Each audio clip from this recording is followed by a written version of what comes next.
ನೀವು ಬೆಂಗಳೂರಿನಂತಹ ನಗರದಲ್ಲಿ ಆಸ್ತಿಯನ್ನು ಖರೀದಿಸಿದಾಗ ಅದರ ಕಾನೂನುಬದ್ಧತೆ ಮತ್ತು ಮಾಲೀಕತ್ವಕ್ಕೆ ಸಂಬಂಧಿಸಿ ಕೆಲವು ದಾಖಲೆಗಳನ್ನು ಹೊಂದಬೇಕಾಗುತ್ತದೆ. ಇಂತಹ ದಾಖಲೆಗಳ ಪಟ್ಟಿಯಲ್ಲಿ ಖಾತಾ ಸರ್ಟಿಫಿಕೇಟ್ ಎನ್ನುವುದು ಮುಖ್ಯವಾಗಿರುತ್ತದೆ.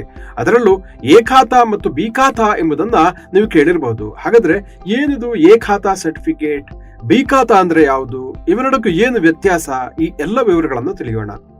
ಮೊದಲಿಗೆ ಖಾತಾ ಸರ್ಟಿಫಿಕೇಟ್ ಎಂದ್ರೇನು ಅನ್ನೋದನ್ನು ತಿಳಿಯೋಣ. ಖಾತಾ ಸರ್ಟಿಫಿಕೇಟ್ ಅನ್ನ ಸ್ಥಳೀಯ ಮುನ್ಸಿಪಲ್ ಅಥಾರಿಟಿಗಳು ಅಥವಾ ಸ್ಥಳೀಯ ಸಂಸ್ಥೆಗಳು ಬಿಡುಗಡೆ ಮಾಡುತ್ತವೆ. ಉದಾಹರಣೆಗೆ ಬೆಂಗಳೂರಿನಲ್ಲಿ ಬೃಹತ್ ಮಹಾನಗರ ಪಾಲಿಕೆ ಅಥವಾ ಬಿಬಿಎಂಪಿ ನೀಡುತ್ತದೆ. ಪ್ರಾಪರ್ಟಿ ಮತ್ತು ಅದರ ಮಾಲೀಕರನ್ನು ಗುರುತಿಸಲು ಖಾತಾ ಸರ್ಟಿಫಿಕೇಟ್ ಬೇಕಾಗುತ್ತದೆ.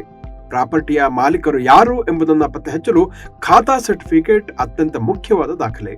ನೀವು ಸೈಟ್ ಅಥವಾ ಫ್ಲಾಟ್ ಖರೀದಿಸಿದರೂ ಖಾತಾ ಸರ್ಟಿಫಿಕೇಟ್ ಬೇಕಾಗುತ್ತೆ. ಹಲವಾರು ಉದ್ದೇಶಗಳಿಗೆ ಖಾತಾ ಕೂಡ ಬೇಕಾಗುತ್ತೆ. ಆಸ್ತಿ ತೆರಿಗೆಯ ಮೌಲ್ಯಮಾಪನ, ಆಸ್ತಿ ವರ್ಗಾವಣೆ, ಆಸ್ತಿಯ ಅಡಮಾನ ಸಾಲ ಪಡೆಯಲು ಖಾತಾ ಸರ್ಟಿಫಿಕೇಟ್ ಬೇಕಾಗುತ್ತೆ. ಆಸ್ತಿಯ ಮಾಲೀಕರು ತಮ್ಮ ಪ್ರಾಪರ್ಟಿಗೆ ನೀರು, ವಿದ್ಯುತ್, ಒಳಚರಂಡಿ ಇತ್ಯಾದಿ ಮೂಲ ಸೌಕರ್ಯಗಳನ್ನು ಪಡೆಯಲು ಖಾತಾ ಸರ್ಟಿಫಿಕೇಟ್ ಬೇಕಾಗುತ್ತೆ.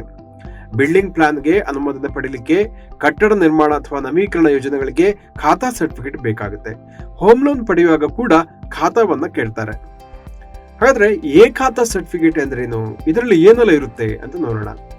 ಬಿಬಿಎಂಪಿ ನೀಡುವ ಖಾತಾ ಸರ್ಟಿಫಿಕೇಟ್ಗೆ ಎ ಖಾತಾ ಸರ್ಟಿಫಿಕೇಟ್ ಎನ್ನುತ್ತಾರೆ. ಇದರಲ್ಲಿ ಆಸ್ತಿಯ ಮಾಲೀಕರ ಹೆಸರು, ಪ್ರಾಪರ್ಟಿಯ ಗಾತ್ರ, ಸ್ಥಳ, corporate area, built-up area, tax assessment, unique property identification number ಇತ್ಯಾದಿ ವಿವರಗಳು ಇರುತ್ತೆ.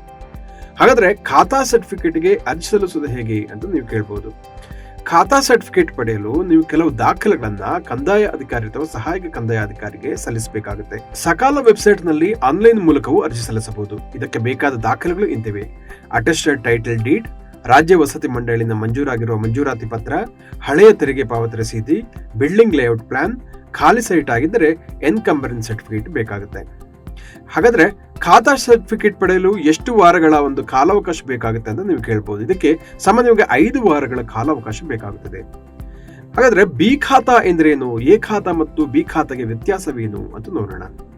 ಬಿಬಿಎಂಪಿಯಲ್ಲಿ ಆಸ್ತಿ ತೆರಿಗೆ ಸಂಗ್ರಹಕ್ಕೆ ಅನುಕೂಲವಾಗಲು 2007ರಲ್ಲಿ ಎ ಖಾತಾ ಮತ್ತು ಬಿ ಖಾತಾ ಅಂತ ವಿಂಗಡಣೆ ಮಾಡಲಾಯಿತು.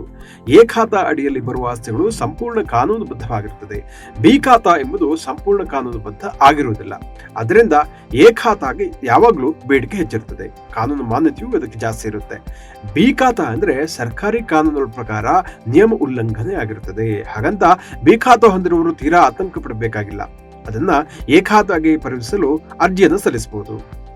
ಹಾಗಾದ್ರೆ ಬಿ ಖಾತಾದಿಂದ ಎ ಖಾತಾಗೆ ಪರಿವರ್ತನೆ ಹೇಗೆ? ನಿಮ್ಮ ಆಸ್ತಿ ಬಿ ಖಾತಾ ಆಗಿದ್ರೆ ಅದನ್ನ ಎ ಖಾತಾಗೆ ಬದಲಿಸಲು ಸಕಾಲ ವೆಬ್ಸೈಟ್ ನಲ್ಲಿ ಆನ್ಲೈನ್ ಮೂಲಕ ಅರ್ಜಿ ಸಲ್ಲಿಸಬಹುದು ಅಥವಾ ಖುದ್ದು ಬಿಬಿಎಂಪಿ ಅಥವಾ ಡಿಸಿ ಕಚೇರಿಗೆ ತೆರಳಿ ಅರ್ಜಿಯನ್ನು ಸಲ್ಲಿಸಬಹುದು. ಇದಕ್ಕಾಗಿ ಅರ್ಜಿ ಸಲ್ಲಿಸುವುದರ ಜೊತೆಗೆ ಪ್ರಾಪರ್ಟಿ ಟ್ಯಾಕ್ಸ್ ರಿಸಿಪ್ಟ್ ಮತ್ತು ಇತರ ದಾಖಲಾತಿಗಳನ್ನು ಸಲ್ಲಿಸಬೇಕಾಗುತ್ತೆ.